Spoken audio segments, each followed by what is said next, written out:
సభా సరస్వతికి నమస్కారం. నా పేరు లక్ష్మీ పద్మజ దుగ్గరాజు, హైదరాబాద్. ఈనాటి దృశ్య కవిత గానాలహరి కార్యక్రమానికి అందరికీ స్వాగతం, సుస్వాగతం. నేటి కవిత సమూహంలో ప్రతిరోజు వినూత్నమైన అంశాలను ఇస్తూ కవిమిత్రులు అద్భుతమైన కవితలు రాసేలా ప్రోత్సహిస్తున్న గురువర్యులు శ్రీ దాస్యం సేనాధిపతి గారికి హృదయపూర్వక నమస్సు. సమూహాన్ని ఎంతో సమర్థవంతంగా మరెంతో క్రమశిక్షణతో ముందుకు నడిపిస్తున్న సమూహ సారథి శ్రీ శ్రీదాస్యం లక్ష్మయ్య గారికి హృదయపూర్వక నమస్సు. ఈనాటి దృశ్య కవిత గానాలహరి కార్యక్రమంలో కవితాగానం చేయబోతున్న కవిమిత్రులకు హృదయపూర్వక శుభాకాంక్షలు.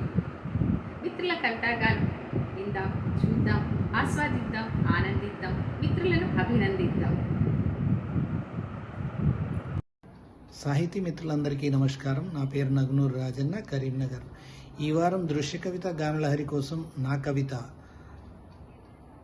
నా శీర్షిక మహోన్నత ఆయుధం.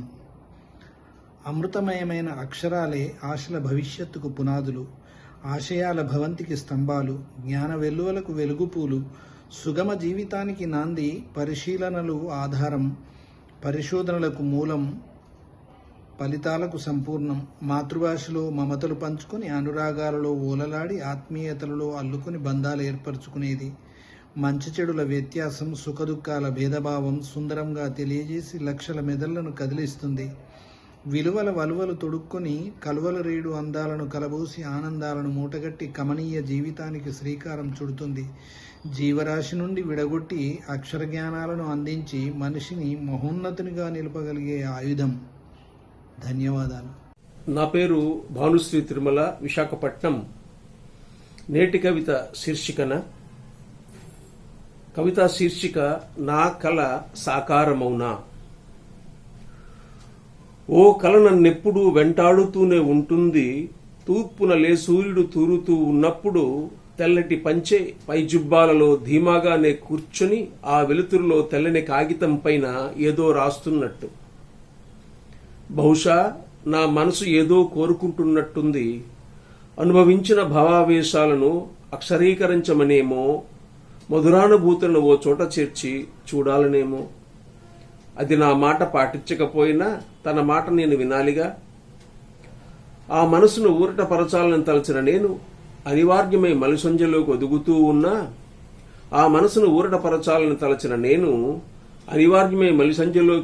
ఉన్నా. అనుదినం తొలి సంధ్యను అభ్యర్థిస్తూనే ఉంటాను, ఉత్ప్రేరకమై నా కళాన్ని ముందుకు నడిపించమని. అనుదినము తొలి సంధ్యను అభ్యర్థిస్తూనే ఉంటాను, ఉత్ప్రేరకమై నా కళాన్ని ముందుకు నడిపించమని. ఆ ఉదయం నా ఆశనెప్పుడు అడియాస చేయలేదు. ప్రతిరోజు నన్ను సరికొత్తగా పలకరిస్తూనే ఉంటుంది. నా కోసం ఏం తీసుకొచ్చావని మురిపంగా నేను అడిగితే భావావేశపు తావి అబ్బిన అక్షర గుచ్ఛాలని బహుకరిస్తూనే ఉంటుంది నిరవధికంగా, నిరంతరంగా. ధన్యవాదాలు. నేటి కవిత సమూహ సభ్యులందరికీ నా నమస్కారాలు. నా పేరు పద్మలత నరహరి, చెర్ల, భద్రాద్రి కొత్తగూడెం జిల్లా. నేను ఇప్పుడు చదవబోయే అంశం చిత్రకవిత 61. నా కవితా శీర్షిక గుప్పెడు అక్షరాలు. నాలోని నన్ను ఆవిష్కరిస్తున్నాయి గుండె గదిలో దాగిన గుప్పెడు అక్షరాలు. సంబరంలో మేఘాలలో తేలిపోతున్నట్టుగా, దుఃఖంతో నడిసంద్రంలో మునిగిపోతున్నట్టుగా, మనవారితో మనసులను ముడివేస్తూ, దూరం పెట్టిన వారిని మెత్తగా మందలిస్తూ, పచ్చని ప్రకృతి ఒడిలో పచ్చిగాలులను పీలుస్తూ, కాలుష్యం నిండిన చోట కారణాలను చూపిస్తూ, అన్నం పెట్టిన వృత్తిని దైవంలా భావిస్తూ, ఆశాపాశాలకు దూరంగా మసలుతూ, ఉక్కిరి బిక్కిరి చేసే సమస్యలకు పరిష్కారాలను అన్వేషిస్తూ, ఉత్తమ లక్షణాలను వంట బట్టించుకుంటూ, గజిబిజి గందరగోళాలను ఆకలింపు చేసుకుంటూ, ముడివడిన చిక్కులను నేర్పుతో నైపుణ్యంతో విప్పదీసుకుంటూ, అక్షయమైన అక్షరంతోనే మహాద్భుతమైన మనోదర్శనం, నాలో దాగిన నన్ను నాకే కొత్తగా పరిచయం చేస్తూ సాగిపోనా, ఎప్పటికప్పుడు మెరుగుపరుచుకోగా సదా అక్షర శ్రామికురాలిని. ధన్యవాదాలండి. అందరికీ నమస్కారం. నా పేరు డాక్టర్ చీదెళ్ళ సీతాలక్ష్మి, ఆస్టిన్, అమెరికా. నేటి కవిత చిత్ర కవితకు గాను నా కవితా శీర్షిక జ్ఞాననిధి రూపం. గురు శిష్యుల పరంపర యుగయుగాల గిరగిర. గురు శిష్యుల పరంపర యుగయుగాలు గిరగిర. శృతుల నుండి మొదలై పుస్తకాల వరకు సాగుతున్న యజ్ఞం, ఆరిపోని నిరంతర యత్నం. తాటాకుల నుండి ఆరంభమై సాంకేతికతను పట్టుకొని జ్ఞాననిధికి ఆలవాలమై విజ్ఞానానికి ఆలంబనగా నిలుస్తూ ముందు తరాలకు బాసటగా కొనసాగుతూ మస్తిష్కాన్ని పదును పెట్టే మంత్రరాజం. ఎన్ని యుగాలైనా మాసిపోని తంత్రం. మస్తకంలో దాగిన మణులు రాత పుస్తకంలో నిధులు. మస్తకంలో దాగిన మణులు రాత పుస్తకంలో నిధులు. పదిలంగా దాచిన జ్ఞాన నదులు. తరిగిపోని భాండాలు, మరచిపోని సూత్రాలు.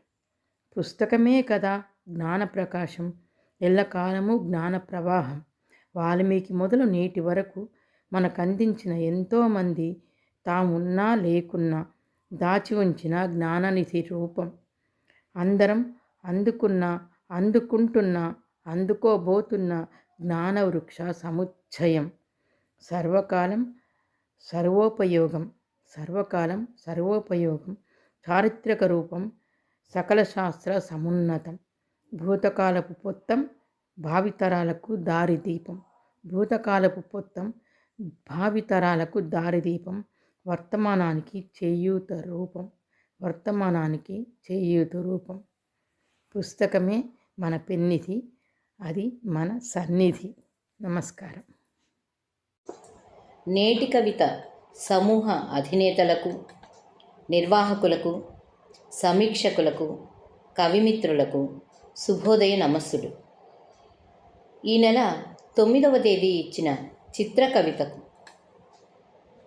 నా శీర్షిక క్షరమనేది లేనిదానను.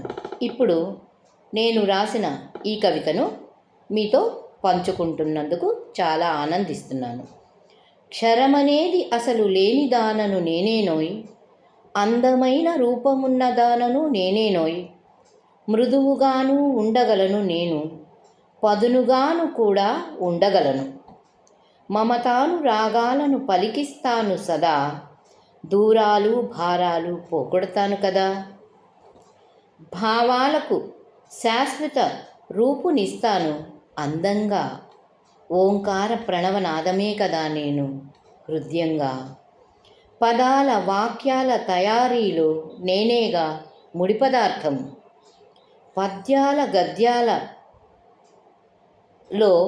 నేనేగా ఉన్న తీయందనం, కీర్తనలకు పాటలకు మాటలకు రాతలకు నేనే మీకు అవసరం, నేను లేని భాషకు మనుగడయే శూన్యం కదా, నాకివ్వండి మీరు ఆదరం, అజ్ఞానం పోగొట్టి వెలుగులిచ్చు దివ్య జ్యోతిని నేను, చదువులమ్మ వృక్షానికి కాసే మధుర ఫలాలను నేనే. నన్ను ఎలా వినియోగించుకోవాలో మీరంతా తెలుసుకోండి, తెలివిగా వ్యవహరించి నన్ను మీ సొంతం చేసుకోండి. అక్షరాన్ని నేను నాటి నుండి నేటి వరకు స్థిరమైన దానను, జరిగిన కాలపు చరితకు నేనేగా రుజువును. ధన్యవాదాలు. అందరికీ నమస్కారములండి. నా పేరు కాసర్ లక్ష్మీ సరోజారెడ్డి. చిత్రకవితకు నేను ఇచ్చినటువంటి శీర్షిక నా అక్షరాలు మరో చరితకు బీజాక్షరాలు. అనుభవాలు అక్షరాలై, చైతన్యపు పదాలై, రసాత్మక వాక్యాలై, జనావళి నాలుకలపై నిత్యం జపించే మహామంత్రాలై, ఎదలో ఉప్పొంగే జీవన కెరటాలై జ్ఞానతీరాలకు చేరుస్తాయి. అజ్ఞాన తిమిరంలో విజ్ఞానపు జ్యోతులు వెలిగించి వేదనల కారు మబ్బులు మానసాకాశాల్లో ముసిరినప్పుడు అమృత సోనలతో అభిషేకించి ఆనందాన్ని అతిథిగా పంపిస్తాయి. ఛందోబద్ధ చిక్కుముడుల్లోని మర్మమేమిటో తెలియని మస్తిష్కాలకు వచనపు సుమాల హారతులిచ్చి విషయ పరిమళాలతో సగౌరవ సత్కారం అందిస్తాయి. అంతెందుకు శిథిలావస్థలో ఉన్న మానవతా సౌధానికి మరమ్మతులు చేసి మరో చరిత్రకు శ్రీకారం చుడతాయి. అందరికీ ధన్యవాదములండి. నేటి కవిత దృశ్య కవితా గాన లహరికి నమస్సుమాదులు లింగుట్ల వెంకటేశ్వర్లు తిరుపతి. చిత్రకవిత అక్షర స్నేహమే నా శీర్షిక. ఎదలో భారాన్ని వేల భావనలను కుదించి కలం చేపట్టి అక్షరమాలను అదుపులో ఉద్వేగాన్ని నింపి చేసే మధుర జ్ఞాపకాన్ని కవిత్వంగా మార్చే అక్షరం అమ్మలా ఆదరించేది. శిక్షణ కలదై వ్రాసే ప్రతి పదం బంధమై రక్షాబంధనమే ఆత్మీయ వాక్యాన్ని చేర్చి తక్షణమే స్పందనకు లోనే మురిపించే రోజువారీ వ్రాసే చర్య అక్షరాల్లో నింపే జాజులై పరిమళించే పరవసత్వమై మోజులై మురిసే అక్షర స్నేహమే పలికే నిజాలై నమ్మకం ముద్రణగా స్థిరపడేలా చిన్ని చిన్ని ఆశల భవితకు అక్షరమే కన్న కలలను సాకారం చేసే మోక్షం. తేనెలొలకే భాష గుండెల్లో నిక్షిప్తమై సాగే వెన్నెల వెలుగు పంచే జాడల్లో అక్షర కాగడ చైతన్యపరిచే అద్భుతం అక్షర సమూహం. ఉత్తమ విలువలతో కూడిన భావ సంపద నిత్యం ఆరాటాన్ని పోరాటాన్ని నిలదీసే సత్యాన్ని పుస్తకంపై లిఖితమై చరితామృతం. ధన్యవాదములు. నమస్కారం అండి. నేను doctor Mamidala Shailaja, assistant professor, Hanamkonda. ఈరోజు నేను చదవబోయే కవిత శీర్షిక అక్షరాల్లో నేను. ఓ నిశ్శబ్ద ఉదయం, కాగితం మీద మౌనంగా జాలువారాలని చూస్తున్న ఊసులు మనసులో మాటలు బయటికి రావాలని చూస్తున్నాయి. వాటికి దారి చూపింది కలం. గుండె లోతుల్లో దాగిన భావాలు ఒక్కొక్కటి అక్షరాలవుతాయి. ఆ అక్షరాలు మాటలై మళ్ళీ మళ్ళీ గుర్తుకొచ్చే జ్ఞాపకాలు అవుతాయి. ప్రతి వాక్యంలో ఒక నిశ్వాస, ప్రతి పదంలో ఒక మధురమైన అనుభూతి. చదువుతున్నది ఎవరో కాదు, రాసుకున్న నా గతాన్ని నేనే మళ్ళీ చూస్తున్నాను. ఈ తెల్ల కాగితం మీద నాకు తెలియని నా ప్రతిబింబం కనబడుతుంది. కలం తోడుగా మౌనం మాటల్ని చెబుతోంది. ఈరోజు నేనొక అక్షరం అయ్యాను నా జీవితపు పుటలో. ధన్యవాదం. పునఃస్వాగతం. మిత్రుల కవితాగానం విన్నారు కదా, చూశారు కదా, ఆస్వాదించారని ఆనందించారని భావిస్తున్నాను. మిత్రుల కవితాగానంపై మీ అమూల్యమైన అభిప్రాయాలను, స్పందనలను నీటి కవిత యూట్యూబ్ ఛానల్లో తెలియజేయండి. నీటి కవిత యూట్యూబ్ ఛానల్ లైక్ చేయండి, షేర్ చేయండి, సబ్స్క్రైబ్ చేయండి. మళ్ళీ వారం మరికొంతమంది మిత్రుల కవితాగానంతో దృశ్య కవితా గానలహరి కార్యక్రమంలో కలుసుకుందాం.